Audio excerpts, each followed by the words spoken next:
Good evening, everyone. Sorry about that. Yeah, let's get the background going here. Hang on just a second. What's everybody doing tonight on a Sunday evening? Oops. Everybody enjoying their weekend?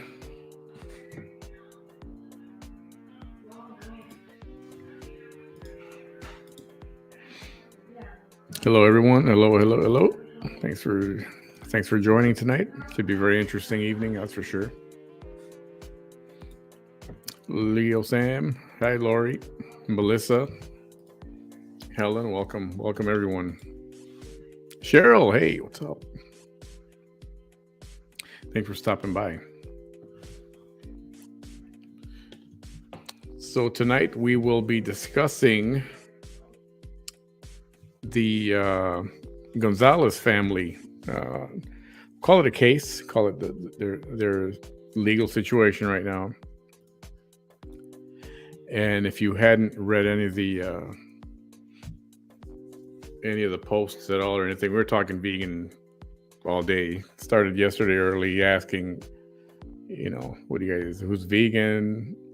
And then we started talking about what.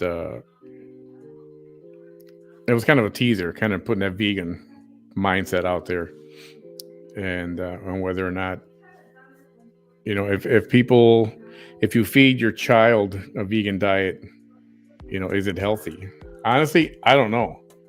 Well, I didn't know before yesterday, and then I found out that a vegan diet could be just as healthy, and it's probably better than a normal diet. And by normal, I mean, anything with it's got saturated fat in it.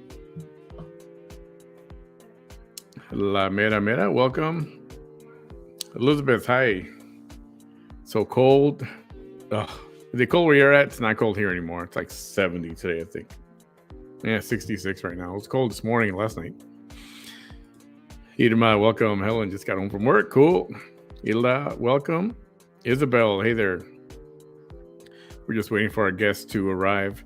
But the situation basically is there is a newborn and, being fed vegan diet. Now, when I say diet, I don't mean it's certain things here and there vegan. They were just being raised, natural, right? And I think that's, from what I read, it's not dangerous. You can get everything naturally that an infant needs. But something came up. The child got sick. Was taken to the doctor and then to the hospital.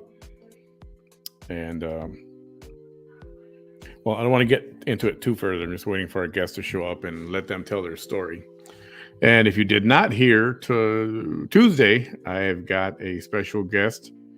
Another player in the Melissa Lucio saga, the Melissa Lucio court case, and she was a private detective that was in the documentary. You remember the lady with the cowboy hat? Her picture's on the ad that I put up there. She'll be joining us on Tuesday. She'll talk about as much as she can. She is involved in in part of the appeal process, and so she's still working on it. So there's a lot she cannot say, but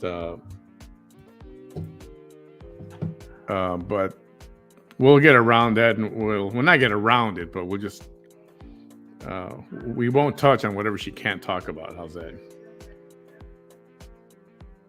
Alrighty, they'll be here in just a couple of minutes. So still should make for an interesting evening.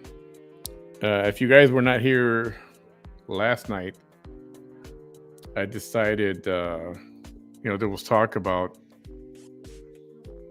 well, I'll get to that in a minute. I will definitely raise my baby vegan as it would be conceived while me being vegan. Interesting. Pennsylvania. Oh, yeah, you're cold. You still got snow. You just got dumped on the other day, right? Parts of Pennsylvania did? Yeah, no, thank you. Hey, Catherine, CPS Rico nationally taking children from innocent families. I'm telling you, some people, some want to tell me it's not for money. It's they're trying to give back to families, put them together, and then that's where tragedy happens too. And I'm sure that happens, but in this case, I'm thinking it's there is money involved. There is money for CPS involved. Hi, Nellie. Welcome. Vegan is a lifestyle, not a diet or a fad. Correct. That's correct. So when I say vegan diet, I don't mean like an occasional, this or that. I'm talking about, yes, the lifestyle. Fundamental parental rights violations. Oh, and yeah, and there's a lot more of this than what we really know. It's actually pretty rampant. You must be bored today. Why do you say that? Yep, only 5 inches of snow though. Why am I bored, Liz? How can your baby be vegan when he drinks milk? I know, I'm gonna find out. I'm learning more about the vegan life. There's nothing wrong with being vegan or raising kids as vegan. Vegan diets are normal. Many weightlifters go vegan. You have posted a lot today, Board. I haven't posted that much, actually. Not as much as other days. Alrighty, let's get going here. And here is Johnny. How are you doing, sir? I'm good, brother. Thank you. You can hear me okay? I can hear you just fine. Awesome. Yeah, we'll just give the audience a bit of a quick recap of what's going on with you and your situation there. Talking about the vegan, well, kind of talking about what it means to be vegan, whether it's not a diet per se, but like a lifestyle, really. Correct. And I'll let you start wherever you want to get started at. We'd love to hear about it. Okay. So the I don't want to say the subject of this, but your son is at the center of all this, right? His name is Journey. Correct. Okay. Oh, okay. I see Jackie's. Does she want to join in on from her angle there? Oh, okay. Either or. Hey there. Hi there. Okay, that works out good. That works out okay too. So yes, wherever you want to start, everybody's eager to find out. I mean, I put it out there lightly the last couple of days, and it was like, what? They took their kids away for that? So, but there's some more that I did not get into, just so we can have something to talk about here. Okay. So there should also be another gentleman, Ed Signer, who will be signing on as well. If it was. So I just want to give you the heads up with that too. So I know, last night and also today you were mentioning about the fact that it's been kind of a situation where, we're being criminally charged. We had our son taken away from us based off of the preference of lifestyle choice, which is to have a vegan diet, which is primarily don't consume any meat or dairy. And as I mentioned to you yesterday, if this probably wouldn't have occurred if we wouldn't have disclosed that information. And it goes back even before this, because we have both been vegan now for probably about 7 or 8 years. And whenever we had originally had Journey, we were already getting negative feedback, because of the fact that not everybody approves this lifestyle, and it's still, for the most part, not predominantly practiced in our society. And so what occurred when we had Journey was, I had members of my family who disagreed with my lifestyle choices. And what had happened was, there was, within 2 or 3 days of Journey being born, we chose to have a home birth. Okay. And so we had a home birth, and CPS was called because of that. So our encounterments with CPS started at that point, where we decided to have a home birth. Someone called CPS. Fast forward a couple weeks, someone called CPS because they said that the baby was too small. And that was the second encounter with CPS. So from that point on, moving forward, CPS has been doing checkups, and they required us to take Journey to our local physician to be seen. So he was seen almost every single week. I mean, I'm going to probably say the first, probably for sure, from at least 3 months to 10 months from when the time that he was taken. And all of those physician reports were readily available. Mhm. And in those reports, there was never any concern of him being diagnosed with severe malnourishment or protein deficiency, or all of these absurd accusations that were claimed by the CPS medical director. So when we were on vacation, this is what this incident occurred. It happened in Costa Mesa, which is a beach close to our hometown. And we went on vacation with our with Journey's two oldest siblings. And so the day that we got there, normal day, we got situated in the hotel, did some shopping, had dinner, came back to the hotel, hung out, went to bed. Everything was normal. Nothing was out of the ordinary. Journey never had any conditions prior to this. And the following morning, he woke up lethargic. Mother brought him downstairs to where me and the two older siblings were at.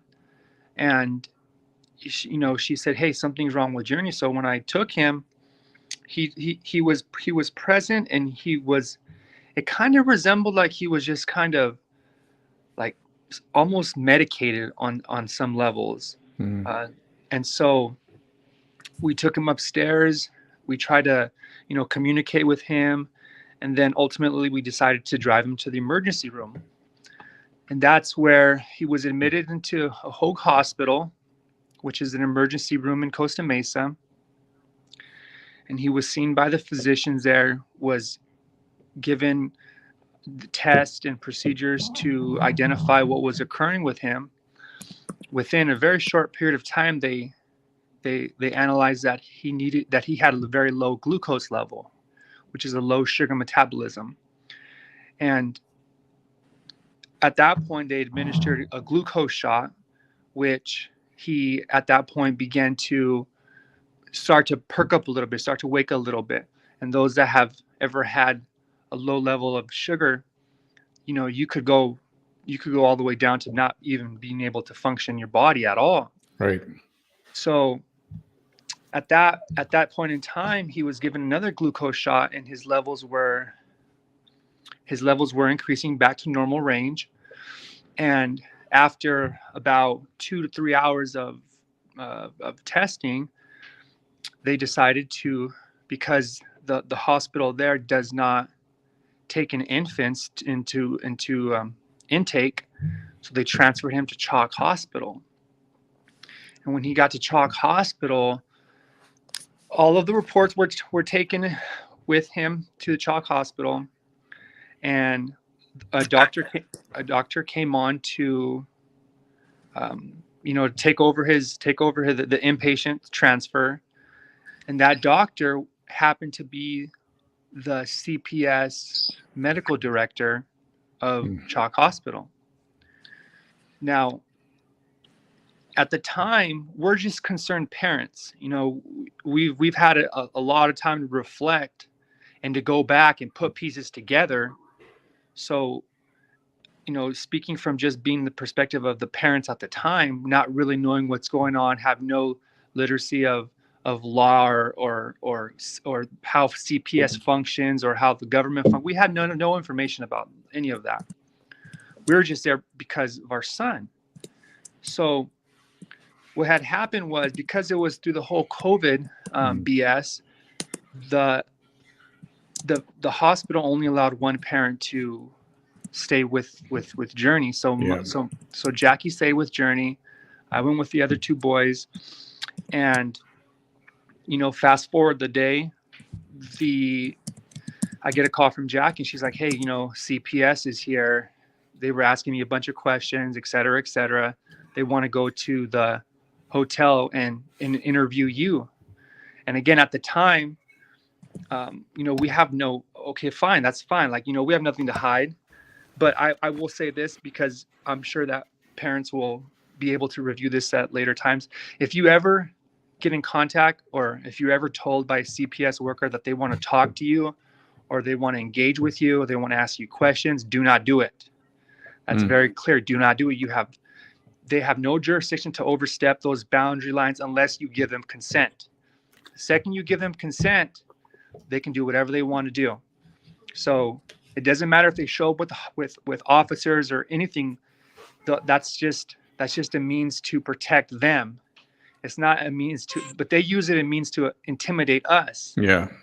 So, I just want to be clear on that for future references for parents that happen to, maybe get stuck with dealing with CPS. So we let them come into the hotel. They ask us questions. Mother was already interviewed with the officer and the CPS investigator. Then she came to the hotel where we were staying at. And I was interviewed along with the two Journey's two older brothers. So at this point, we still. And I was interviewed along with the two. Didn't play. There you go. Okay. Was that me? At this point, that might be Jackie's computer. And I was interviewed. I'll mute that. Okay, go ahead. Yeah, I just got to mute that. Okay, well, during this first evening, we weren't told anything yet. We didn't know what was happening. And it wasn't until late that evening that they said that they were detaining Journey in the hospital. And by the next day, we were unable to see him. And we actually weren't able to see him until we had to go to our first court hearing. But by this time, they already made the determination and concluded that he was severely malnourished. And they already made the determination and conclusions that he suffered from starvation. He had permanent brain damage. And the list goes on and on of all these horrible, horrific things based off of solely the opinion of one doctor. So at this position in time, we just had our son taken from us. We have no control. We feel we're completely helpless. We don't know where to go, who to talk to, how to deal. And along with that, the fear that was created by doctors telling us that he was in critical condition, he can lose his life, he's going to die. And even within the first 2 or 3 days, they were already at Chalk Hospital. They were already bringing the priest in. They were already bringing in counseling, psychiatric, I don't even know what they're called,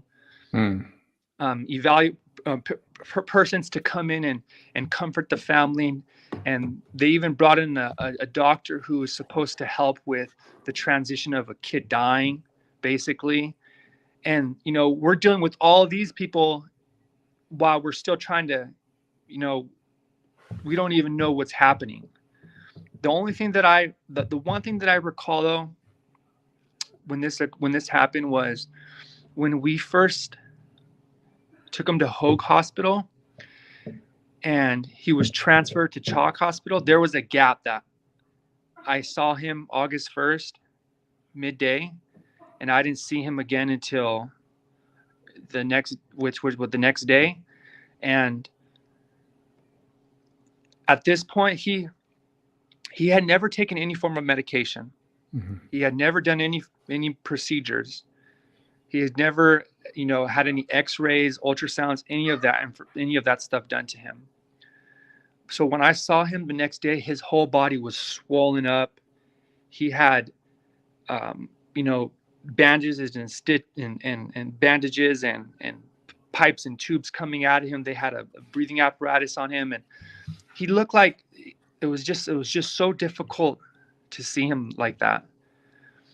But as I mentioned, you go back now and you reflect on it, it makes a lot of sense how they created this whole scenario and this whole story. They take bits and pieces of the worst and put it in the reports that CPS generates in order to use that as so-called their evidence to take kids away from the parents. And so that's how the whole nightmare began. Now, I want to just touch a little bit on my background, because my background has a lot to do with our decision making and our lifestyle preferences. Right. Yeah, I was gonna bring that up. It's not just random that you decided to. Correct. That he's now. How old is he at this point when you just described the situation? He's 10 months. This happened when he was 10 months. Yes. So, and just a quick history. In 2012, I was diagnosed with ulcerative colitis and Crohn's disease. I was on 10 plus medications.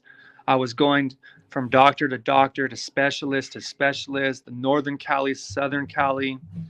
And I was just in a very bad position in my life with my health.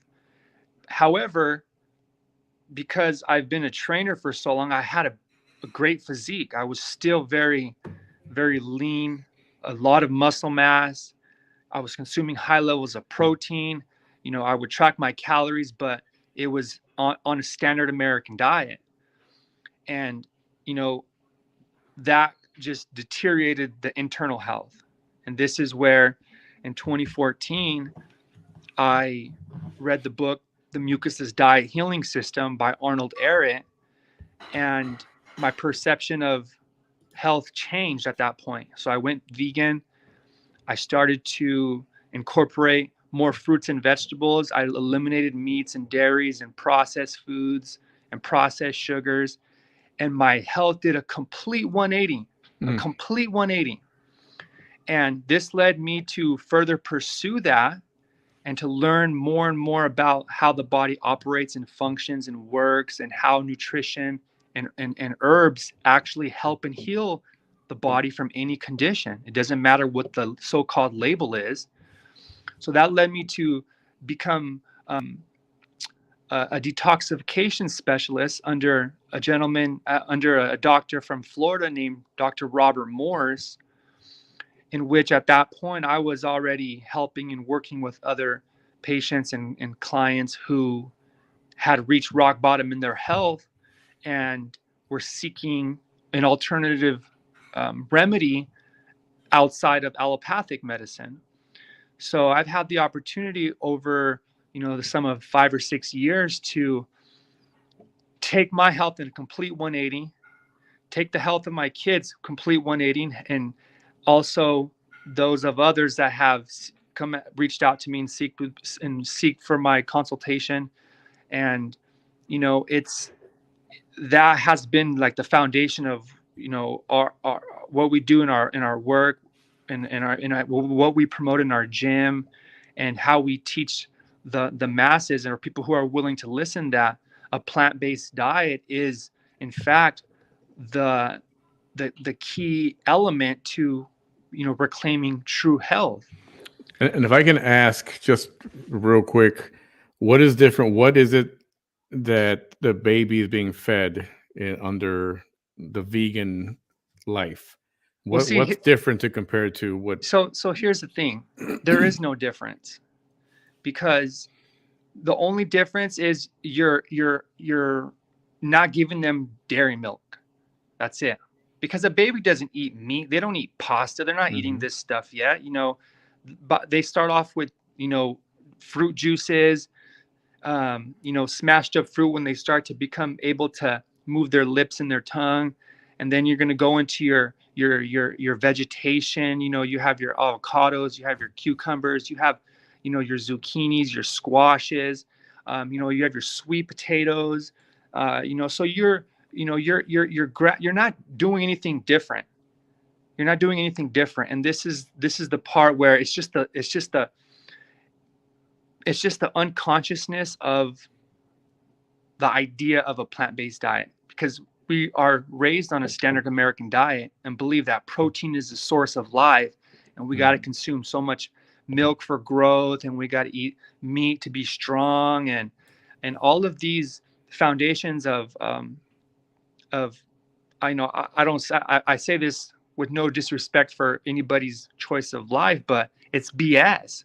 When you actually understand how the body functions and works and how the body can heal and operates, you realize that the idea of the standard American diet is not adequate for true health. But you're not going to hear this because, the government, they feed off of our weaknesses, and they feed off of us being sick and being dependent on the system.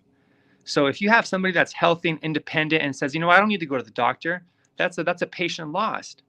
I don't need to take any medications. There's herbs, there's other means to heal the body. But then they're not making their money anymore. Right. So there was no difference. There was no, dramatic difference in because they're still babies. I can see a 2, 3, 4-year-old who's starting to consume foods and whatnot. That's a little bit more okay. I'm not going to sit here and say that everybody's going to adopt a plant-based diet, which it's very apparent that people could survive not eating a plant-based diet. So there's no judgment. So I'm not going to judge a parent or discredit another person because they choose to live their own life in their own fashion and way. That's what, that's why we all have free will to do what we want and live how we want to live as our own individuals. So that's where, it was a very difficult transition because in our area there's maybe a handful of vegans in our county. There's not very much awareness around it. In fact, in a between Bakersfield and Fresno, that covers maybe about 400 to 600 mile radius from all the way from the North California to Southern California. It's a pretty good distance. There's no vegan restaurants. There's no awareness for that just in here just yet. So it's still kind of new. But like you mentioned, in Orange County, where there should be a lot of recognition of veganism. That may be true, but not when it comes to medicine. Not when it's we're talking about nutrition, because as I mentioned, we're led to believe a certain way. Just like, for example, with the whole COVID thing. When COVID first happened, why was everybody running out buying toilet paper? Yep. Out of all the things in the world, that's what they were focused on, was toilet paper. But who told them to do that? It's one of the wonders of the world, how everybody flocked to toilet paper. Yeah, so that's the media's control. So if you have somebody that's telling you to go buy toilet paper, you're going to go and do it. And that's exactly how our society is being manipulated and controlled by propaganda. So at this point, it was, they already took our son. We were already accused and bastardized and blacklisted and told, we're the worst parents in the whole entire world.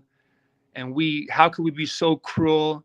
How could we, how could we live this way and starve our own son and leave him to die? And all of this, and mind you, this is coming from, siblings, from my mother. It's just coming from people that are close to us, people that are supposed to be our family. Not to mention the fact that it put a huge, it was man, this whole scenario is, to me, it was just like a huge detox. It was like something had to happen that was going to take everything out and just throw it out in the open, and it was going to fix itself. So I respect what has happened, and I'm grateful for what has happened in a way. Even though we have been separated from our son, we have grown so much, we have matured so much, and we've been fighting nonstop, and we will continue to fight nonstop until he returns back to us. Along with that, we have been able to meet individuals who have assisted us and have put us in a direction to learn the law and to comprehend how the government should work. And so, there's light behind the darkness. That's for sure. So, we went through the process with the juvenile court system. Now, based off of our Constitution, and of course you have the federal Constitution, and then you have every state has their own state constitution. That lays down the outline of government.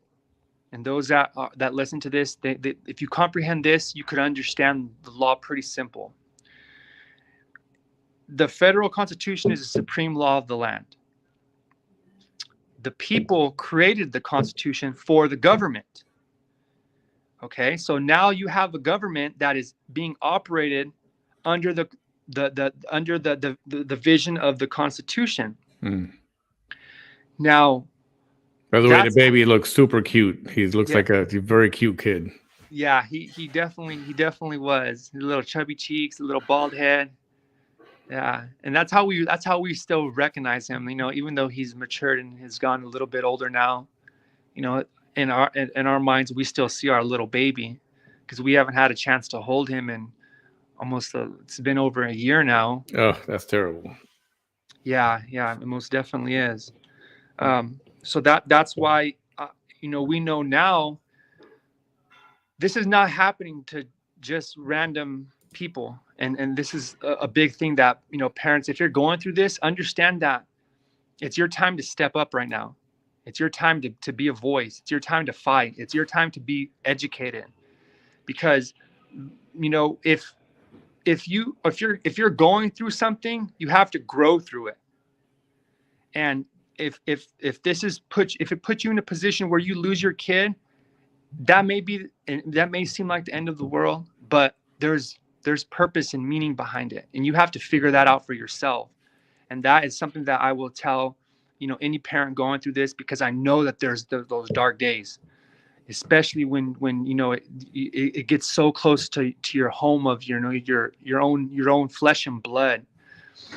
And we've seen over these past couple of years, we've seen so many parents have been going through similar scenarios, through CPS just taking them. And this is why I had mentioned to you, like, well, why are they taking them? Okay, so if I'm not just some crazy person who is because again, remember, the allegations were that we willfully abused and neglected him, that we had criminal intent to go and harm our own son, deprive him of food, let him starve, and leave him to die, basically. That's the image that they painted for us, about us. But it's funny though, because when we had our criminal case, none of that stuff was brought into the criminal case. And you got to ask why.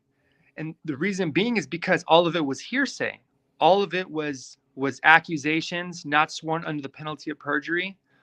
So you could say whatever you want. And that's exactly that's exactly what they do in these juvenile court systems. Is you have all these CPS workers who are making all these accusations and accusing you of this, saying you do this, you do that, you're so bad, you're so awful, you need to take all these classes, you got to do all these courses, with the public with having no knowledge that they're getting paid for all of this. Right. You go do a class, you go do a course, the federal government's paying for it, and they're getting a piece of that pie. So every kid they put in the foster incentive program, more money comes in. Oh, your baby's labeled as disabled. Guess what? Bonuses. Guess what? There's more money involved now. So now it starts to make a little bit more sense as why are these kids just being ripped away from their parents over stuff that has little to do with true abuse and neglect. I mean, there's levels to abuse. Now, I was raised, I'm 35, I was raised that, hey, you know what, you got to you're going to get spanked, period. There's people that grew up that getting hit as a normal punishment. Yet you tell someone nowadays, oh, you don't hit your kid, or you do hit your kid, that's immediately viewed as abuse. So things have changed in that way. So looking at it now from the perspective of that, parents do go through situations in life where, you know what, maybe they did something really bad. Maybe they did really harm their kid. Maybe they really did, willfully intend to hurt their kid because they're dealing with their own stuff in their life. That's what CPS is for the severity of protecting a kid. But if you have CPS interfering with people's lives because they believe that you don't feed your kid accordingly, or they believe that they think that you did do something when they have no evidence, there's no firsthand witnesses, there's no firsthand knowledge, there's no sworn under the penalty of perjury that what you're saying is factual. Yeah. There's no support of that. Then it starts to you start to identify the gray areas in all of this, and that's kind of what. Go ahead. One quick question somebody was asking was when Journey was born, was he a preemie at all, or was everything was good? No, he was born perfect. No problems. So this problem at the hospital when they were giving him the glucose. So did he just have a drop in blood sugar? Was that as simple as that? So I like to share my interpretation, because again, when we identify symptomology and working with clients, we have a comprehension of the body's anatomy and physiology. So every single person on the outside looks different. You could be different sizes, different shapes, but if you break down the structure of the human, we all have skin, we all have bones, we all have eyes, we all have organs, glands, blood, lymph, nervous system. All of the inside of us is the same. So when you start studying symptomology, you start to identify conditions. So if somebody comes and they have really bad skin conditions, there's a root cause to that. If somebody comes in and they're suffering from depression or anxiety, you could identify that to a gland or to an organ. If somebody has excessive anger and is has mood swings or bipolar, you identify that to a gland or an organ in the body. So when you talk about the glands of your adrenal glands sit on top of your kidneys. Your kidneys' primarily function is to eliminate the lymphatic fluid from the body out the urine, and that's where your body's eliminate the lymphatic system, is through the kidneys and also through the skin. When we sweat, when we have pus or white lymph coming out of us, that comes out through the skin. The adrenal glands, however, are where your body regulates sugar metabolism, and it's also the hub for the neurotransmitters in the body. So your adrenal glands is what gives you energy. It's the electrical system in the body that connects the whole system together. So when you have a low glucose level, that's an indication that the adrenal glands are compromised. So what the body does is your body will go into a preservation mode whenever you are dealing with something of some form of crisis. Now, what happened was we never. This was Journey's first time to the beach, so we were in a hot climate all day long, and we go back to the hotel. And on a hot day, and if you're in a hotel, typically that AC is going to be running, and it's going to be cold in there. Yeah. And so when we went to bed, that AC was super high, and it was very cold in there, and it seemed as if he went through some form of hypothermia, where his body just kind of went through like a shock. And when that happens, as I mentioned, the body will go into a preservation mode. Okay. And from my beliefs of what occurred with him was that's exactly what happened. He went through a form of detoxification.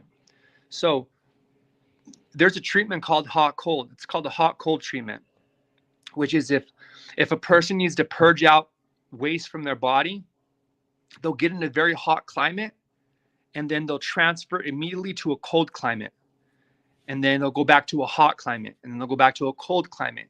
And what that does is it generates a detoxification system. So your body is going through these imbalances, and it'll start to purge out mucus and waste and pus throughout the systems. So when this happened to Journey, I knew immediately, from just based off of the symptoms that he was experiencing and the low glucose level, that his adrenal glands were compromised. And so, when we went in as parents, I stopped being a parent when they wanted to give him all these medications. And that's when I stepped in as a what I do for a profession. And I said, hey, you know what? No, this is incorrect.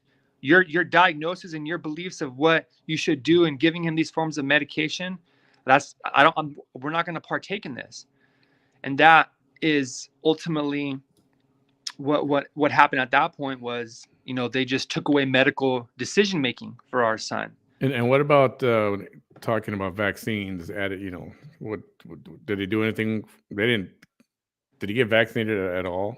No, he had no form of vaccinations or anything of that nature with us. But when they took over medical condition, they vaccinated him. They gave him all these medications.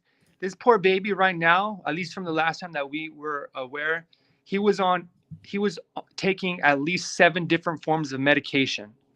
At 10 months, 11 months, 12 months, they're giving him all these medications. Because he never had his vaccine, they gave him a whole list of vaccines in one go, because he never had his vaccines. So, they really did a number on us and on him, because, as I mentioned to you, I said they put the cart before the horse. They took our kid, they took away our decision making. They did whatever they wanted to do with him. Got federal funding, and this is another thing that I want to bring in here, because he was home birthed. He never had a birth certificate. He never had a social security number. So what did the social worker do? She forged one. She wrote in a fake social security number. And why would she do that? Because you have to have a social security number to get the federal funding. And so this is where, again, going back and recapping and going and seeing it piece by piece from different lenses, it was like, wow, this is just crazy. There's fraud and corruption on top of fraud and corruption, and it just continued the whole way through, and it's still happening to this day. And that's why I wanted to bring Ed in here to really let him explain and get into details, there's Big Ed right there. Get into the details of the law, because, mind you, most parents who go through something similar to this, they they're going to go online and they're going to Google search and they're going to try to find something. And what you will find online, most of the time it's BS. And it's going to lead you down a rabbit hole that's going to eventually get you trapped somewhere. And a lot of parents think, oh, I got to get an attorney right away. That's a trap. A lot of parents think, well, I got to go and do this and this. And most of it's all traps. So what we have been fortunate enough to have worked with individuals who have the foundation of law, as you know, they know that like the back of their hand. Yeah. And this is why, you know, like I said, at some point parents will be able to watch this video and just gather information and be more prepared and have more confidence in moving forward. And hopefully, and not hopefully, when it does occur and we do get our son back and we do fix the mistakes that have been done to us, we're going to be able to assist and help other parents just as much and even faster than, you know, what we've had to go through. Okay, so before we get to Ed, real quick, what is the current status right now? I know you had a trial that was over recently, right? That was a main Correct. trial? Okay, so there's two different proceedings. There is the juvenile proceedings, and then there was criminal proceedings. You go to the juvenile court, that's nothing more than a legislative tribunal. And you go through that, you go through jurisdiction, you go through a jurisdictional hearing, you go through a parental terminational rights hearing, and basically the judge, there's not even a trial by jury. A judge decides off the preponderance of the evidence whether or not that the state should get the government. But if you don't realize that the government, the judges, the attorneys, the guardian ad litems, all of them are part of the same team. So if you ever think that you're going to win playing in their game, you're not. And don't be disheartened when you lose your parental you lose your parental rights, or you're going through a juvenile proceeding and it's mimicking law, it's mimicking a court. It's all BS. It's all BS. So we went through that proceedings and they terminated our parental rights with Journey before we even went to trial for the criminal matter. And just recently we completed about a month ago now, we completed the criminal hearing through a trial through a jury trial, and it was a hung jury, which means that the prosecutor was unable to prove his case, basically. But in California, there are statutes that give them an opportunity, and Ed will touch on this a little bit as well. It gives them an opportunity to retry the case. And that's kind of where we're at now. So we go back next Friday, and it's a pretrial hearing to determine what's going to happen and how they're going to proceed moving forward. Now, this case for them, obviously, it's costing them money as well. Like the first trial cost them money, and this one will cost them. I'm talking about the prosecution, the state, right? Correct. It's going to cost them money as well. And based on the previous outcome, I mean, no, Ed is not is your attorney. He's not your attorney, correct? He's just consulting you. He's Ed? Yeah, he's private counsel. Okay, so what are their chances of this thing just getting dismissed based on what happened with the last trial? Well, that's a really good question, and you know we have yet to receive any input on that, because technically the DA's office could just say, hey, you know what, we're going to let this fish go. But see, here's the problem though. They already removed our parental rights. They already took our kid. They've already done all of that. They've already received, if not already, hundreds of thousands of dollars throughout this whole 2 years that this has been occurring. So at some point they're going to realize, like, you know what, if we let him go, we're going to have to fix all this, all the damage we've caused. So that's kind of where the incentive to retry the case and try to do it again, that's probably lingering on the back of their minds as well. But at the same time, they might just take the loss. I mean, we don't really know, but this is why at this point, we're like, you know what, we have to outreach. We have to talk about this. We have to put this information out there because there's a lot of fraud that's taking place. And Ed's going to touch on that aspect as well. Yeah, and before we get to the next part, yeah, I did want to ask Ed, what the heck is going on here, Ed? It's theft by taking, as far as I'm concerned. I mean, there's what you're dealing with. You're not dealing with the state of California, the republic. You're dealing with the state of California, the corporation.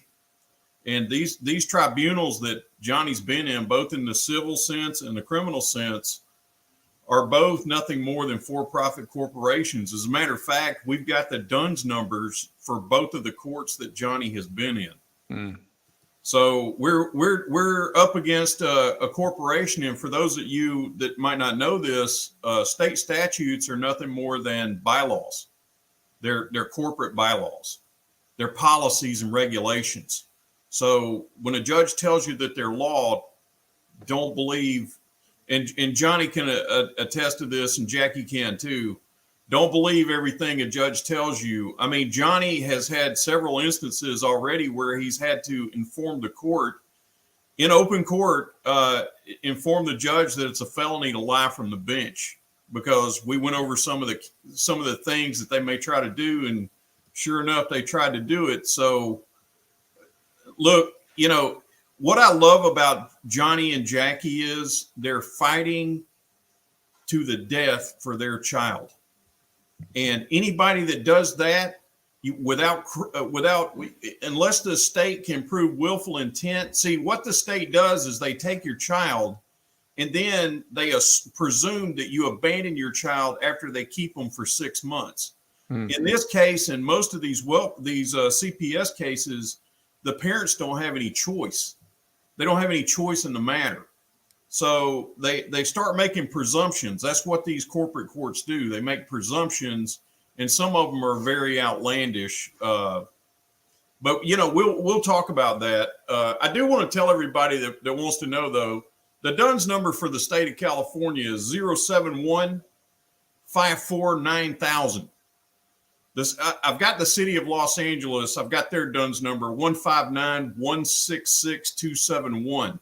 But every major city in California has a DUNS number, and make no mistake about it, you're dealing with a for-profit corporation, and any agency in any municipality in the state of California, which is to say you've got multiple jurisdictions in California, they're all inside a municipality, and municipalities are only registered in the District of Columbia, which is not a state. And so, as I've explained to Johnny and several other people over the years, any municipality registered in something other than a state is foreign to the state. So essentially, what I'm telling you is that what they've been facing there are foreign agents. And I've got the case law that will tell you that there's been no court since 1781, and there's been no judges since 1781. These people are nothing more than corporate administrators, administrative law judges, they call them. And why are they going so hard at this? I mean, just the money. Because we're talking about 16 years prison time, if that's what I was told. That's right. They put 2 felony counts on them. And I don't know if Johnny said it before I was able to get on tonight, but Johnny and Jackie were facing a 20-year plus prosecutor that actually told them before the trial started that he had never lost a case. And now he has disappeared because he just lost one. He got a hung jury. You think about the setup here. It's Jackie and Johnny against the world, against this corporate fiction. And they're representing themselves in a case for the custody and care of their child after nothing but hearsay has been used as evidence against them. 2 doctors saw this child on the same day that Journey, when they woke up that fateful morning, when they woke up and the Journey was acting listless, they rushed him to the emergency hospital, which any parent would do. He was low on blood sugar, but basically the overall synopsis from the ER doctor was that Journey was well presented, well nourished, with plenty of oxygen. Less than 5 hours later, they transport the child to Children's Healthcare of California, and that doctor diagnoses Journey as severely malnourished and starved for days, and possible brain damage. And I think the reason they added the possible brain damage is because a lot of people don't realize this, but for every child that the state of California brings into their lucrative child fostering program, depending on the child's needs, they make anywhere from $2,000 to $14,000 a month for a child, depending on their needs. So if they can put a child into the system at 10 months old and claim that the child has permanent brain damage, then it's going to be closer to $14,000 a month. Where does that money come from? It comes from the federal government. The state gets paid by the federal government for the child's support program, or the child when they the foster care program. They get federal dollars for that, and that's what they're after. Make no mistake about it. Now, here's the question. Do the foster care parents, do they get the $14,000 a month? Everybody listening to me right now should know the answer to that question. They have no idea how much they get a month. And the other question is, who has the child right now? Well, it's Johnny's mother has the child, but that doesn't, a judge puts down an administrative order, and that could change overnight. And Johnny's mother can't say anything about it. But right now, Johnny's mother has the child. And from what I understand from Johnny and Jackie, Johnny's mother is an additional thorn in all this, or this has been a part of the accusations coming from that side? Yes, she actually started trying to make a record years before this happened. This was just a freak incident. You got a 10-month-old. He's acting listless. Turns out he had low blood sugar, and the doctor actually, the ER doctor said he was actually recovering at a steady rate once they got him, before they transported him to the next hospital. But the child had low blood sugar.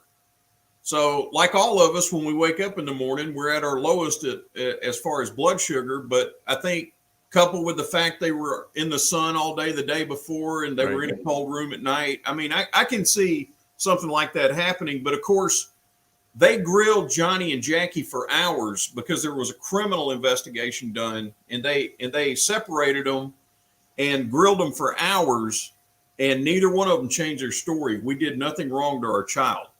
They were just trying to protect their child, and the state and their foreign agents have tried to turn it around to look like they somehow starved their child. And I don't know if Johnny mentioned this earlier, but they had 2 other children with them when they went on vacation. They had 2 14-year-old boys in addition to their 10-month-old son. So it doesn't even make sense why you would starve an infant, but you would feed everybody else. There's no rhyme or reason for any of that.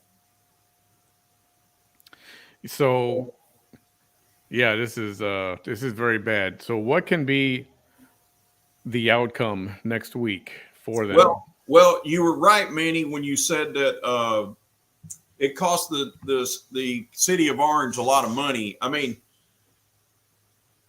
4 days of trial, 3 days of jury deliberation over a holiday weekend probably set that court back over $100,000 because all of the state actors are getting paid, and all of them are making a cut depending on the outcome.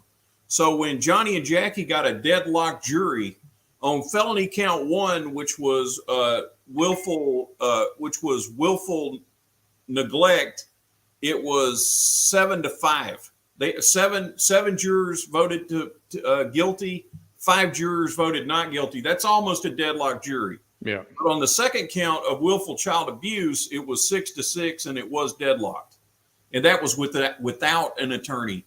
And I guarantee you right now, Manny, if they had an attorney, see on the preliminary proceedings, the jurisdictional hearing and the dispositional hearing in the Orange County Juvenile Court, they had attorneys forced on them. At least Johnny did. Johnny had a forced attorney.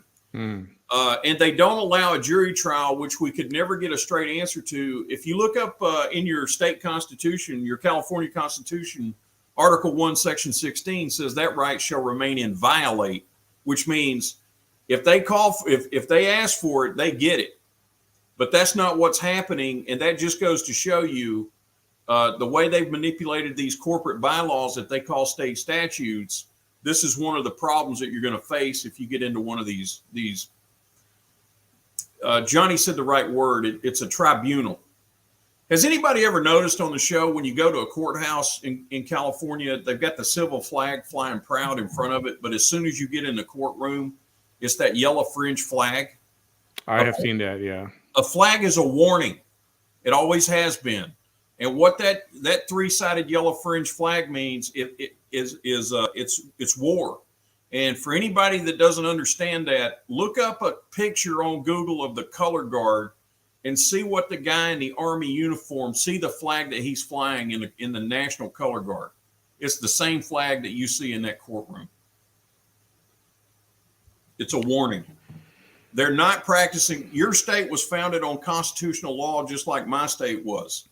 But they're not practicing constitutional law. And as a matter of fact, one of the judges told Johnny earlier in the disposition hearing that he didn't have any constitutional rights. And in the criminal hearing, one of the earlier judges said that unless it was statutes that he was when he was expressing his rights under the Constitution, his inalienable rights, the judge said, if it's not statutes, I don't want to hear it.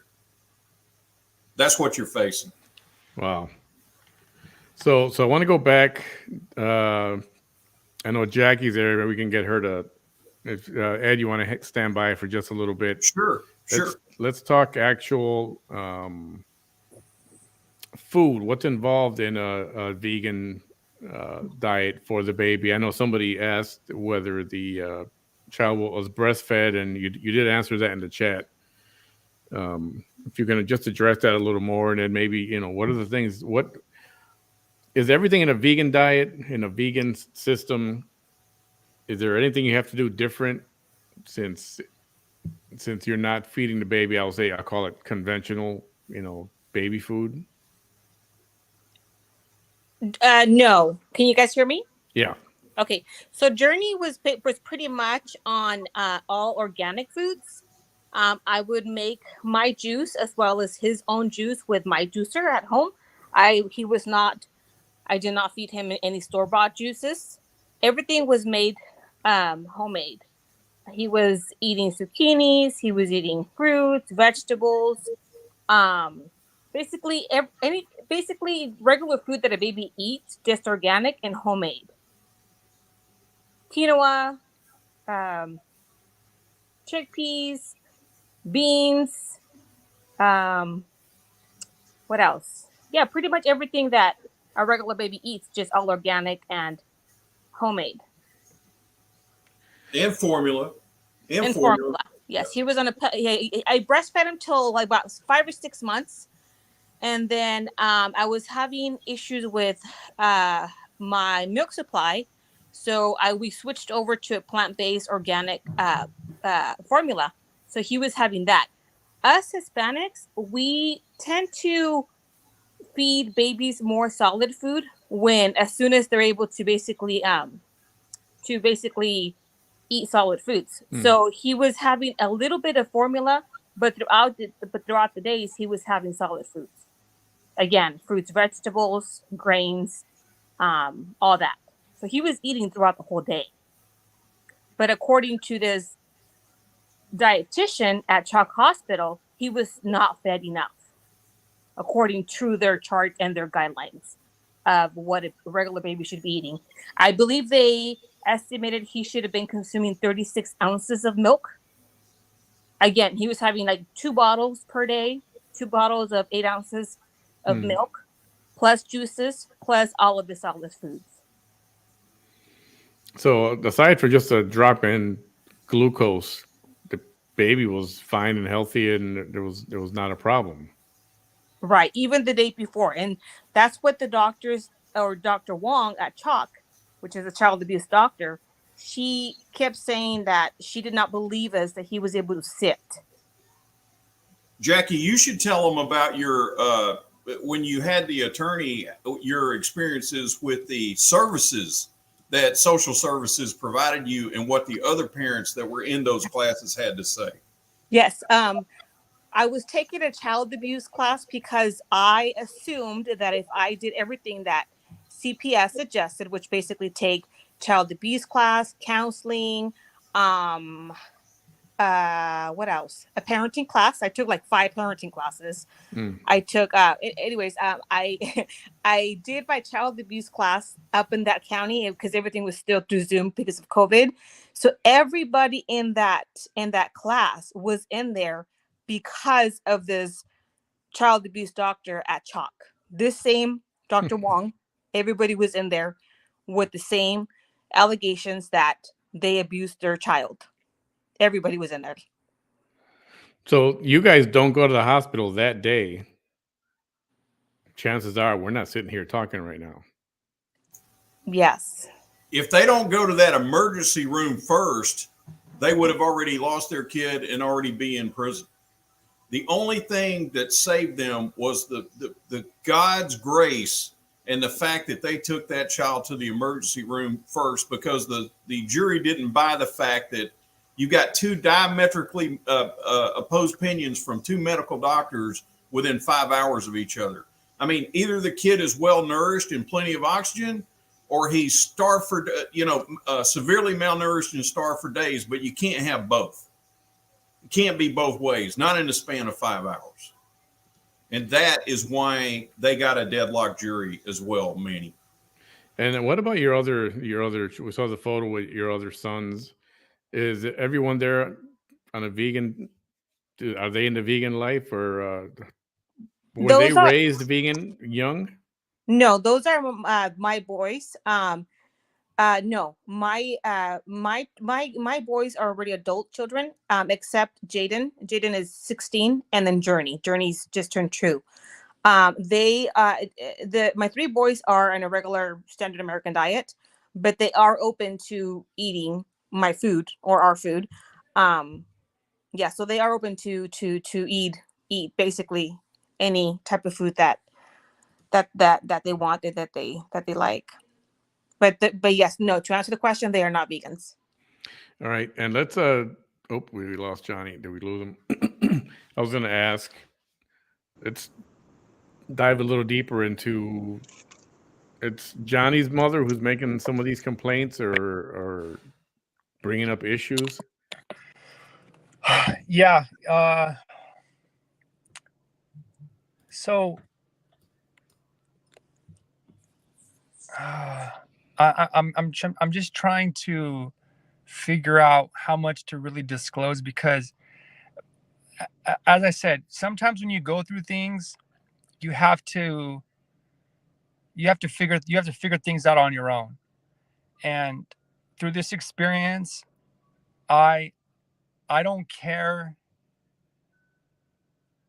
Like I can't hold any grudges. I don't want to hold any grudges. I don't want to have any resentment or anger or hostility towards anybody anymore. This experience has kind of just washed all that out of me.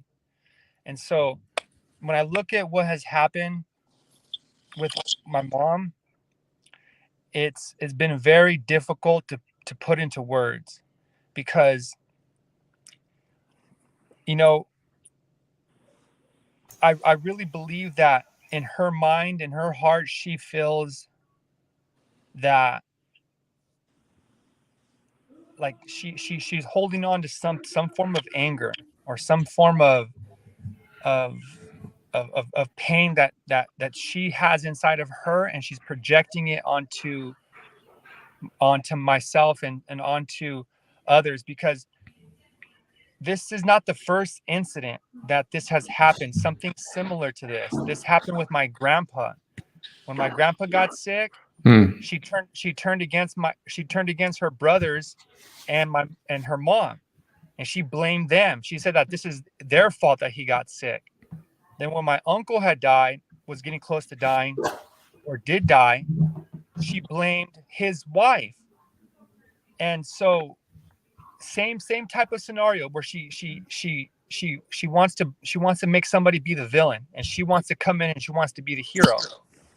So as I said, she was the one that originally called CPS multiple times on me before this even happened. Because of the vegan Correct. lifestyle? Okay. Correct. And she didn't approve of me taking Journey in the Sun. She didn't approve of me not wanting to give him medication. She didn't approve. But see, here's the thing. Like I said in the beginning of this conversation, God gave us all free will to live how we want to live. She had her opportunity to raise us, and I feel she did a great job. But we're our own people now. We're our own men. I mean, for God's sake, Journey was my 5th child. So it's not as if I had no experience prior to this. And did she have issues with you with previously at all? I mean, either with other kids or with just, I don't know, just overall, did you guys not get along or what? Well, because I'm her oldest, and I believe that a lot has to do with the fact that I don't let her control me. My other siblings are a little bit more submissive to her because she's a very dominant person. She's a very, very dominant person, dominant personality. And, all of her kids are very dominant personality too, but, she still kind of has that control over my younger siblings, whereas she doesn't have that over me. And so when, she's trying to be in my ear about how to be a father, how to do this, do that, don't do this. And I'm like, Mom, I'm not going to listen to you. Let me live my life. Let me raise my kids how I want to raise them. And that's the end of the story. There's no, I don't have to negotiate with you at this point. But when she doesn't get her way, she tries to attack you in other ways. She'll try to turn people against you. She's that type of individual. Narcissistic, I guess, is a good way to describe that personality. Yeah, my fans down here and myself, we know someone like that down here. That's yeah. So She's the type that if she doesn't get her way, she's gonna do whatever she can to get her way. She'll F anybody over. She'll do what she has to do, good or bad, or right or wrong. It doesn't matter. So the next question is, and Ed referred to this, about foster parents making money on this, or people that are taking care, is presumably she's receiving money for this, right? Well, let me tell you this much. She happened to just randomly buy a nice cabin in the woods. So and she named the cabin Journey. So wow, she's getting some good money there. There's no doubt about that. Can I add something, Johnny? I don't think it would prejudice your case in any way if you explain to the audience what it is that your mom does for a living. Oh, yeah. Well, she's a paralegal. Oh, she works for an attorney, and she handles all his cases and does all his work. She's been doing that now for quite some time. Yeah, well, that kind of tells a lot right there. When he told me that, Manny, my first thought was she knew how to make a record. Yep. And she was doing it for a reason. Yep. Now, do you have any idea what is the compensation she's getting, which is obviously ultimately supposed to be for the child, right? For Journey. Yeah. You know what? At this point, it's got to be enough to. It's got to be up there. Like Ed mentioned, when you're diagnosed or you're labeled as having a severely, severely, if you have permanent brain damage or some severity condition, they're getting a lot of money because, yeah, I just know that to be factual. Yeah, I think the range Ed mentioned was up to $14,000 on a monthly basis if there's correct some kind of severe injury or illness. Yeah. So I mean, if if you're getting $10,000 a month, I mean, most people could live off that comfortably. And then some. Yeah. Yeah, and then some. And Correct. she's had the child now for how long? She's had him since October of 2021. Yeah, somewhere around there. And this is the part that gets me the most, is that when all this happened, she never called me to talk to me about what happened. She never wanted to hear my version of the story. By the time I spoke to her, CPS had already gotten to her. CPS already said that that Journey suffered from all these conditions, and not once did she ever speak to me directly. And when she did speak to me directly, she said this to me. She says, "Johnny, answer my call. I want to help you." And I believe this was the second or third night. And so I finally said, okay. So I call her, and she's like, "I need to talk to the nurse." And I said, okay. At the time, I'm very vulnerable. So I put her on three-way with the nurse, and the nurse kind of just gives a description. And after the nurse talks, you know what she does? She hangs up on me, and she says, "I can't believe you're trying to kill your own son." And at that point, I mean, to this day, it's just like I said, I've had to go through so much, much, like, I don't know. I can't even. It's just, again, it's a very sensitive topic for me personally. Yeah, because that's my mom. What is the baby's health like right now? Journey's health. How is he doing? What's the issue? Well, right now, again, we don't know. We don't really know. But from what I've, my brother has seen him a couple times, and has said that he looks good. He's moving his body around, but from their interpretation, he's going to be like that forever.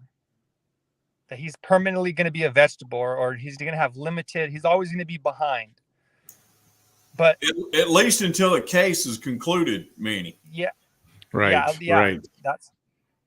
And this is the thing. This is the beauty about all this. This is why I've been so capable of focusing on just the case and the law and trying to fix this, because I know whatever condition he's in, that's going to be a story of its own. People are going to watch him heal from whatever condition they label him as. It doesn't even matter. Like I mentioned earlier, conditions and labels that doctors give symptoms and symptomology, it's only their theory. It's not. It doesn't mean that it's final.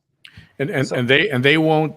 You don't know what's going on with them, because since you don't have custody anymore, or they took away your rights, now you're like a stranger. They don't have to tell you anything. Is that correct? Correct.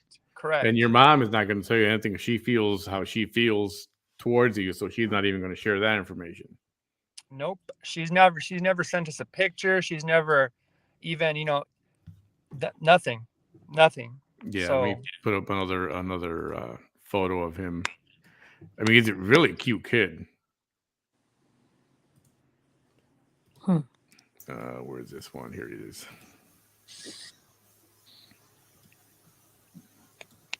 There he is. So, wow, that's very unfortunate when that happens with family. I mean, it just shouldn't happen. So, what is the next step? What do you have coming up next? And so you said it was on the 18th, right? You said? Yeah, Friday they'll do a pretrial to see if it's going to move forward or not. But I'll tell you what they're going to do, Manny, and I don't even care if they're listening. What they're going to try to do is they're going to try to offer a plea deal for Johnny and Jackie to plead to probably like negligence or something, and just give them probation and be done with it. Now, you can understand why, if you're facing 16 years in prison or you're facing probation, most people would take it. They know what they're doing, Manny. The best way to describe it is when you walk into a casino, they already know how much money they're going to make based on the number of people they've got in the building, and they keep those courts full. Just like a casino, they already know the odds, and they already know that people are going to probably take the plea deal to avoid incarceration or the many other things that could befall them. But what we're talking about right here, and I can tell you this, I've been dealing with Johnny and Jackie since about late November, early December of 2020. And I'll tell you one thing, or my name's not Ed. These two parents love their child, and they'll do anything to keep him. I mean, that child is the light of their life. And so I'm not charging them anything. So, and I was going to get to that also, as we kind of wrap up here.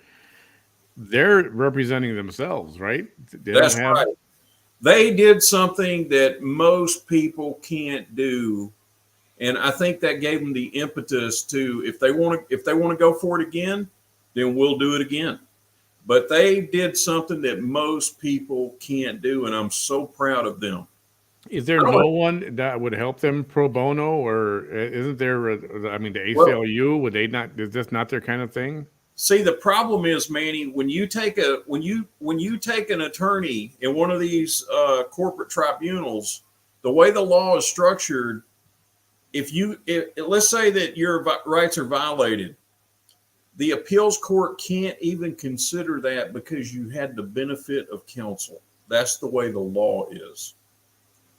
And at the end of the day, those counselors, no matter how much you pay them, they have to do whatever the judge tells them to do. The only person that can remove a bar card from a state bar attorney is a judge. There's a reason for that. So they have to do whatever it is. And a lot of people are not aware, but you find me an attorney that wants to argue this point. They're true. You hear them take this public oath, but their real oath is this, and it's in Corpus Juris Secundum, if anybody wants to look it up. An attorney's true oath is the system comes first. That's the state. Their fellow brethren comes second. That's all the other state bar attorneys. And their client comes a distant third. They protect the state. Most people don't know this either, but if you look up the word attorney, the etymology of that name, attorn means someone who specializes in turning property over from one person to another. So you got to be able to look past what you're seeing. My old man used to tell me, Manny, believe half of what you see and none of what you hear. Yeah. I don't think it's any different out there than it is here. Very famous saying. What kind of money? I mean, I can imagine if you could afford. There's a lot of people who can't afford it. I'm not saying. This is not a dig on you, but what kind of money is an attorney looking for?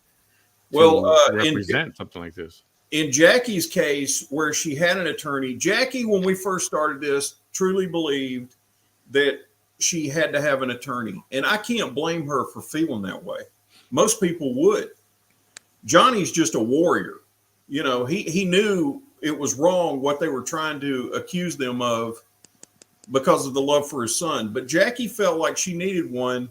And the criminal lawyer she had told her, when they started doing the pretrial and discovery and all that if he wanted her to continue with him, I think he quoted you, what, 50 grand, right?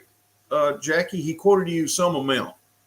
$100,000. Oh, $100,000. And as a matter of fact, I think they got a call from one of their ex-attorneys and after the hung jury and told them how proud he was of them, But I guarantee you, if they'd have gone in there with an attorney, that would have never taken place. Yeah. The only way you can do it is fight. If you've got a child, you got to fight for yourself, because if you go in there with counsel, you lose all your rights, and that's the bottom line. I mean, all I was trying to do, Manny, I believe God intervened in this case, because all I was trying to do was get one juror to say, I don't think they did it. Mm-hmm. But the way it worked out, it was deadlocked. And the next trial, who knows if they bring in some, there were some things I didn't know about the California system, how it actually operated.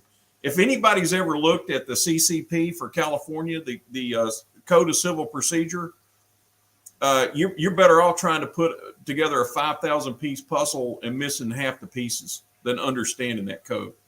They have stacked that code so much that there is no way that anyone in California, you know how they like to say ignorance of the law is no excuse? Yeah. Well, look at the code. It's undiscernible, what they do. But there were a lot of lawyer tricks that went on in this criminal case. And we were able to overcome that. And like one thing was, I believed that anything they put into the record, I'll give you, for instance, I believed that the way I was taught, Manny, is that if it's not on the record, it does not exist. But when you actually go to trial, no matter what you have on the record, it has to be reintroduced at trial. And one thing, and I'll tell you, I know exactly why I have no bones. I make no bones about this being all about kidnapping children for profit. There's something called a Brady violation. And I believe it occurs in every case, in a child welfare case or CPS case or even a child support case. But what happened in this instance, the doctor made an extensive report. It was at least 14 pages. They ran the emergency doctor, the first doctor in this case, they ran every test they could think of because they weren't sure at first what was causing Journey's condition. They came to the conclusion of low blood sugar, but you think about it, you go in, a child's acting listless, and you're concerned. It's a 10-month-old. It's not like me. I can handle a broken leg or a broken arm or something, but with a child, you got to be very, very careful. So they ran every test they could, and they did an extensive medical report and workup on this child. And real quick, was Journey conscious and awake as you were taking him to the children's hospital? He was, but he was acting listless. Okay. In other words, it's like he was there, but he wasn't there. But he wasn't like in a coma or passed out or something. No. Okay. No. But the way the doctor described it in his report, the emergency room doctor at the Hoag Hospital, was that he had to give him a hard sternum rub to have him respond. But like even when he would respond, he wouldn't respond like a normal child, but he would respond. So no, he wasn't in a coma or anything like that. But it was enough to scare the bejesus out of Jackie when she woke up that morning. Yeah. I definitely know what that's like. I mean, I came home once, my mom was, hypoglycemic. She was on the floor. She was passed out. And that was scary as heck. Right. So one of the questions that they were smart enough to ask both the doctors is, what other condition could cause this besides being severely malnourished and starved for days? See, that's the problem. They're trying to create willful intent. Yeah. But the three of us know that wasn't the case. So what else could have caused that condition for that child on that morning? And that's what we kept going after over and over and over again with both doctors. Also, the shock doctor, she has a record of lawsuits about giving false, I shouldn't say false medical reports, but she was asked on the stand by Johnny on the fourth day, or the last day that she testified. She was asked by Johnny, have you ever made an incorrect medical determination about a child? And the answer came back yes. But see, she already knew from the earlier disposition trial and the jurisdiction trial that both Johnny and Jackie both were aware that she had multiple lawsuits filed against her for this exact same thing. Look at that. Yeah. We're not going to say anything that we can't prove, but I'm telling you, if it walks like a duck and it quacks like a duck, it's probably a duck. There's something going on. So she was also asked on the stand, by the way, does she benefit financially in any way for making these medical determinations? I mean, I don't put anything past them. The thing that really kills me about these cases, though, and it's not just California, it's in other states too. In the family code, they can accept hearsay as evidence. There's not one doctor or one social worker that can say what condition Journey was in the day before this happened, this incident. Nor can they say what the child had to eat the day before, the week before, the month before. They have no clue. So see, Manny, without firsthand knowledge, it's hearsay. Right. And that's what their whole case was based on, hearsay, which is another way to say their whole case was based on smoke and mirrors to get a certain outcome. And the outcome is they want to take the kid from the parents. And that's very. I've got another CPS case in San Bernardino right now. I kid you not, where they had 5 children taken from them because they had been evicted from their apartment. The father rented a minivan or a like a U-Haul van, and they all slept together in the back of the van. They were woken up by the sheriff's patrol because that night they had parked behind a Home Depot, and they had already applied for their benefits, and they were just waiting for their benefits to come through, which they told them it would take 3 days. On the 3rd day, when they woke up, they got woke up by the sheriff's office. Sheriff's office called CPS, and that happened about the same time as this case came up, and those parents still don't have their children. When they took it to the DA, when Child Services took their case to the DA to ask them to prosecute, the DA laughed at them and said, "It's not a crime to be homeless. It's not a crime to be temporarily homeless." But that's what that's the kind of money we're talking about, Manny, if you want to read between the lines of what I'm saying. I can imagine it's incredible money. Ed, I'm going to talk with Jackie and Johnny right now as we wrap up. Sure. Just hang tight there on the side, all right? Okay. If anybody wants to help in any way or write you or do anything, how can they reach you guys? Or if anything that they want to do to help, what can they do? Until we got Johnny. Can you hear me? Yeah, we got you.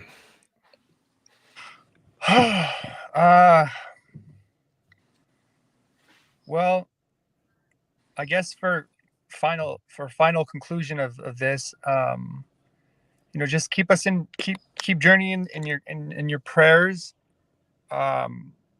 Whatever that means to you as an individual.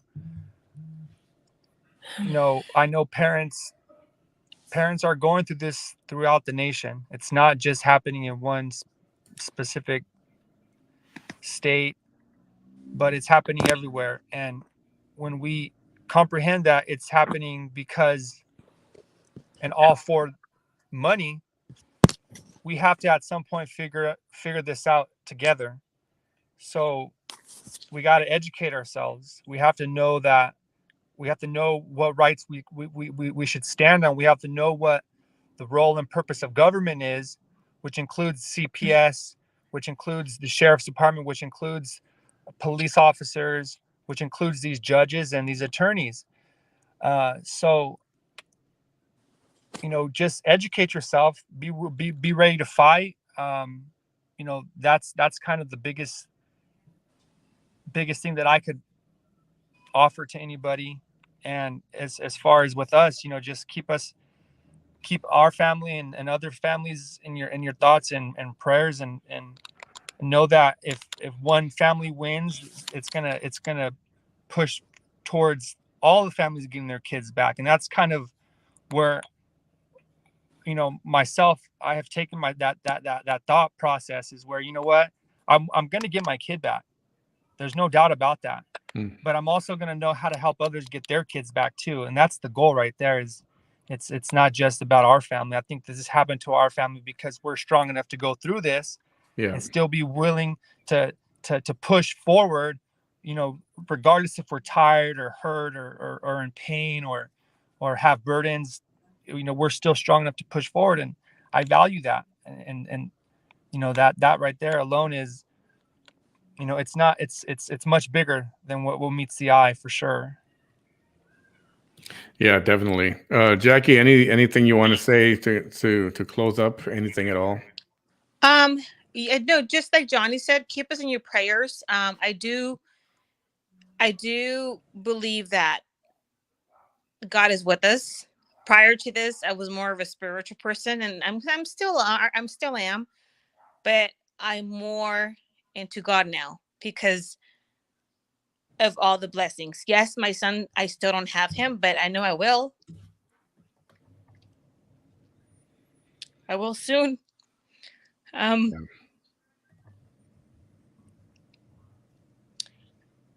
Yeah. in addition, if I can get you to share, I mean, if any of you guys want to email the DA and give your opinion on our case, you're more than welcome to. I provided Manny with the screenshots of the Yep. contacts. If you guys want to write an email or whatever, that will be helpful. I will put those in the chat as soon as we're done here. Yes. Yes. So other than that, just keep us in your prayers. That's pretty much all I ask. And just also, we have been judged by many people in our community, which is very hurtful, only because we would never hurt our son. Not with those charges, not in any way. No way. Is our life, our world. So for to be described and talked about as monsters, it's hurtful because we're parents. Yeah. And this is a very sensitive subject for me as a mother, and I always wanted to keep it private, but I've learned that keeping private and keeping it on the download, it doesn't help any of us. So as a mother, as parents, we have to speak up on the corruption that has happened to my family, because it's corruption. At the end of the day, my son was taken from us with hearsay, pretty much. There's For no hard profit. evidence, that there's no pictures, there's not somebody that says, hey, I saw them do this to this child, I witnessed it. There's none of that. It's just Right. hearsay. So to have our parental rights terminated based on that, on hearsay, this is a family that's being destroyed. It's just not an item that I can go replace at Walmart. This is my son, our son. So my advice would be just, understand and just listen to parents when CPS gets involved. Because I believed in the system prior to this. Prior to this, I believed, if CPS is involved, oh, you did something wrong. No, not once it happens to your family. No, there's no way. I don't believe that anymore. And Yeah. I also belong to a group of other parents that are facing similar charges like us. Yes, the allegations are a little bit different, but they're all facing criminal charges. They're all facing jail time, and the allegations are ridiculous. And that's when I'm saying that it's just not happening to just us. It's happening to us and a lot of families in all over the United States. And it's heartbreaking because, again, this is a family. This is our families that are being destroyed. Yeah, it's definitely important to get the word out and Yes. make everyone aware of what's going on, and try to put a reasonable, I'll say reasonable, a reasonable stop to this, because I imagine there are real legit cases of abuse, and where maybe that is better for the child to be, placed somewhere else, in some real nasty cases where it's warranted. But something like this, just, common sense, and I talked about this to someone else yesterday, and like, you know what? If they were feeding him Burger King and McDonald's and they're giving him breakfast every day, it's at least they're feeding their kid their peanut butter. It's none of my business what they're feeding their kid, as long as they're feeding their kid. Now, I know later you can take that to another level, saying, well, what's healthy, what's not healthy, are they giving them diabetes or all this stuff? But it's not like the vegan life is something horrible and bad. I think it gets a bad rap, I guess. It's how mankind started, Manny. It's how mankind started. Yeah. And we talked about, look at a gorilla. Look how big and strong a gorilla eats. What does he eat? Look He at eats- Johnny. He Look eats at leaves Johnny. and yeah. Johnny was in bad shape. He was hospitalized because of the way he was eating before he went on the vegan lifestyle. That's why they practice it. Yeah. And Johnny, you guys own a restaurant, or you have a restaurant? Yeah. We also got a vegan restaurant here in our county as well. Food from the heart. Yeah. That's awesome. Yeah. Well, I hope they will keep me. Let's stay in contact, and let me know how it goes this week. Hopefully, Friday afternoon comes along and we got some good news. And this thing is just now, Ed, you would probably know this better. Everything goes well on Friday for Jackie and Johnny. Does the child come home immediately, or how does that work? Well, no, they're going to have to sue the state to get their child back. But here's the problem that they face, and why I agree with Johnny that they're probably going to try to do it again. Everybody knows, even people that don't study the law, everybody knows that there can't be a punishment without a crime. And I can't think of a worse punishment than taking your 10-month-old son from you forever. Yeah. So they have a problem. They have a lawsuit problem if they lose this next round in the criminal case, because they put the civil case first, terminated parental rights, and they broke so many due process violations. The parents weren't allowed to make a record in their own defense. They weren't allowed a trial by jury. The judge said the judge said in the hearing that he was going to allow hearsay evidence because that's all they had. They didn't introduce the state plan. See, that federal money don't come without a contract that the state gets. There's got to be a plan. And what the state did was they made Johnny and Jackie a party to that state plan, but they never got to see the terms and conditions of that plan. That's called an unconscionable contract. They can only do what they did by consent. They can't even take the child without the parents' consent, and they never had it. They've gotten away from the original intent of Congress, which is what you just said a minute ago, Manny. You can see why the service would be applicable and where it would be applicable. But what I'm here to tell you, my friend, and your audience is Johnny and Jackie represent the mainstay of the clients in CPS and social welfare service cases today. These are parents that love their child, would never hurt their child, but yet they're facing parental termination rights. If our country don't wake up, I'm just a good old boy from Georgia, but I'm telling you right now, if our country don't wake up, Manny, and wake up soon, our children don't have a chance. Our government has really, I mean, I joke with Jackie and Johnny all the time. If people knew what I knew about what was going on, they would probably have white hair just like I do. And I just turned 56. I'm not that old, but my hair shouldn't be this white. You know what I mean? Oh, but yeah. if they knew what I knew, I guarantee you right now, there'd be no shortage of tiki torches, pitchforks, and plenty of rope. I mean, this is beyond the pale what we're talking about. But when they start doing it with kids, that's why I'm not charging anything. But I would like to say, Manny, one of the two parents should at least give like a Cash App or a PayPal for anybody that wants to donate to them for their fight. Yeah, I just posted that in the chat. Okay, good. Not for me, but for them, because if they get their child back at the end of this, then I believe that Johnny is true to his word. He will continue on and fight this fight for people, other families, Johnny and Jackie both, for other families that are facing this identical situation in their counties.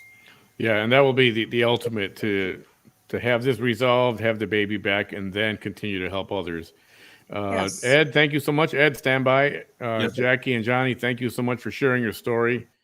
We do want to continue with this and follow up, and let's see what happens on Friday. We're hoping for the best, hoping we can come back and tell the story as to what's happening on Friday, if that's okay with you guys. I think everyone is interested right now, and we're going to share this, and everyone's going to share this this interview. And I do thank you for opening up and putting yourselves out there. I know it's not easy sometimes, and especially emotionally, and the issues with family get in the way, and that's not a good thing. Manny, if I can say something, I'm very grateful, despite of Johnny's mom's involvement. As a mother, I'm very grateful that she loves my son and she's taking care of our son, despite of her involvement. No hard feelings on my end for her at all.